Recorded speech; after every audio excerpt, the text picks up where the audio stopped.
Thank you, Your Excellency, the President of the Republic of Kenya, Your Excellency, the Deputy President, Cabinet Secretaries, the Chief Guests, my friend, Aidan Duale, all protocols observed, good evening.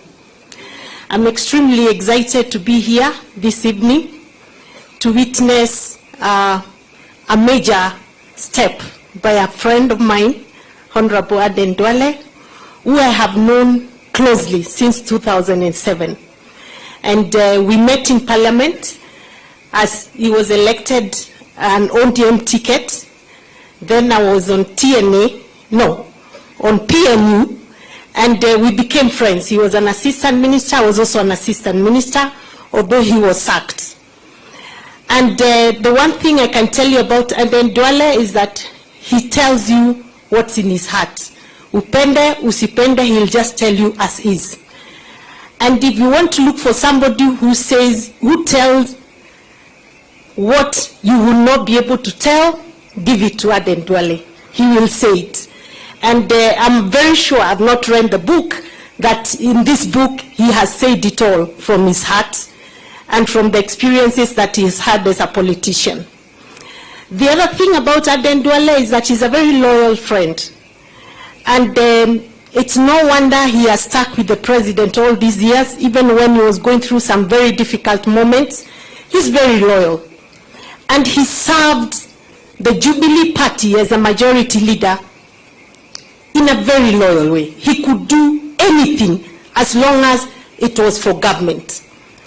And so when I was appointed the Deputy Chief Whip, he called us to his office, myself, Washiali, who was the Chief Whip, and he sat us down. And the Deputy Majority Leader, he told us, you've now joined the leadership of the party in the House. The first thing I want to tell you is that the government is always right.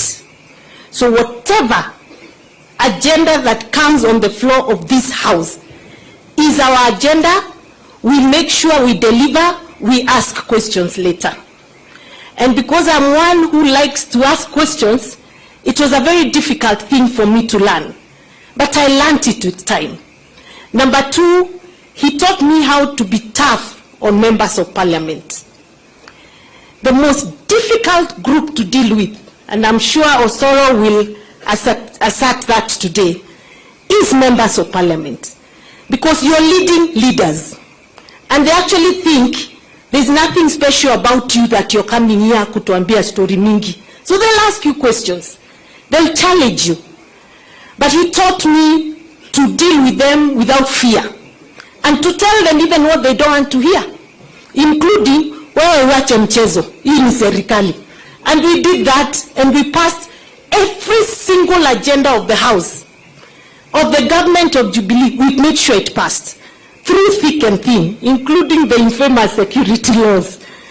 And he's a team player. He worked very closely with the speaker, with us, and he would call us to agree on certain things before they come to the floor of the House. And he was loved and hated in equal measure. Sometimes the MPs loved him so much. Sometimes they didn't like him at all. But that didn't stop him. He continued pushing the agenda. And that's why for me, Duale, I want to say this, that even as you fought that I should not be sacked, and I know you really fought hard for me, and I know the one man who fought so hard for us was Speaker Muturi then, until they started putting question marks on him, is he really one of us, or is on the other side? I did not think for one moment that you deserved the sack. I believed your loyalty to Jubilee government, to the president then, was beyond measure. You had undivided loyalty to the president then. And any time you spoke, you always reminded me that we must support the agenda of government. And I remember when things started going as they were going between the president and the deputy.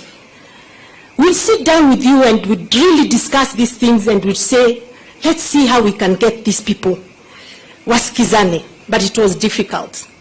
So the one thing I remember, and I'm looking forward to reading that chapter, was the day you were sacked.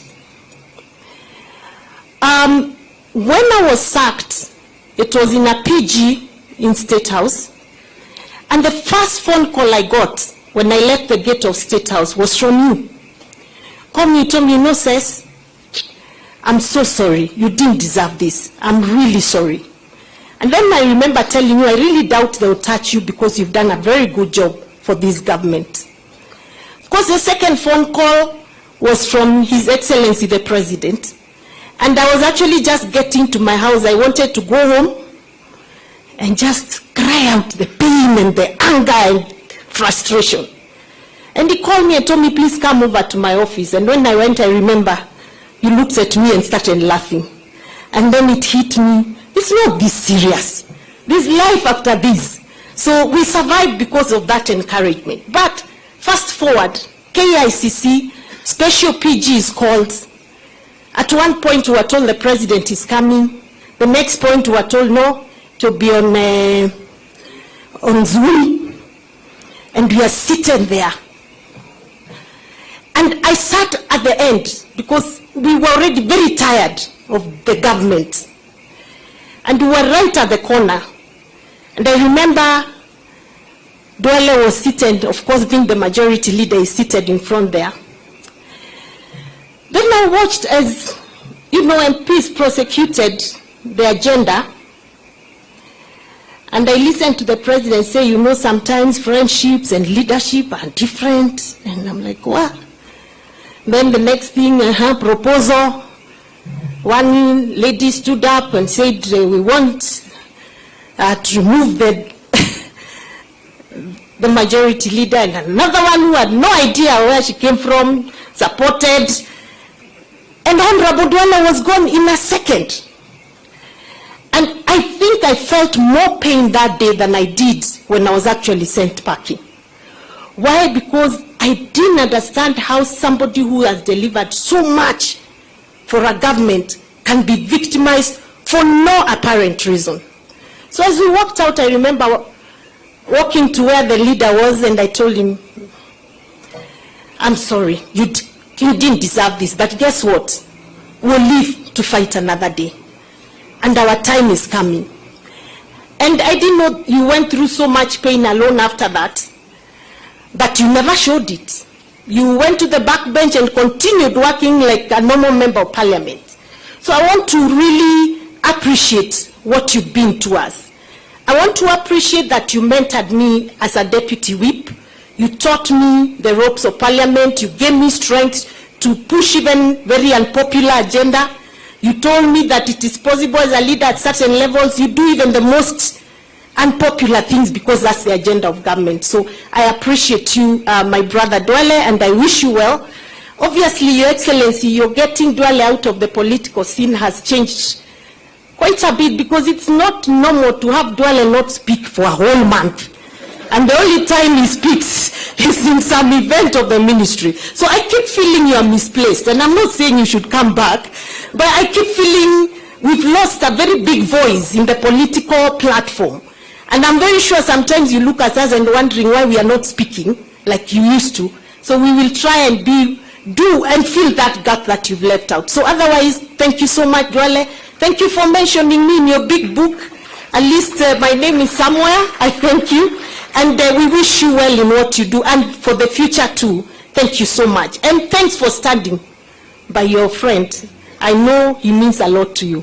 Thanks for being a loyal friend. That's what we are looking for. And Your Excellency, let me say that I know you stood by us when we were going through our challenges. I pray you continue to do that with your current leadership in the executive and in the assembly, and that we'll never have to see leaders go through the humiliation we went through. I really hope it will never happen, but I believe and I know you're not that kind of person, that leaders will be treated right and treated like human beings. Thank you very much. May God bless you. Best wishes, my friend Duale. Thank you. Thank you, Your Excellency Governor, Your Excellency Mr. President, Your Excellency Deputy President.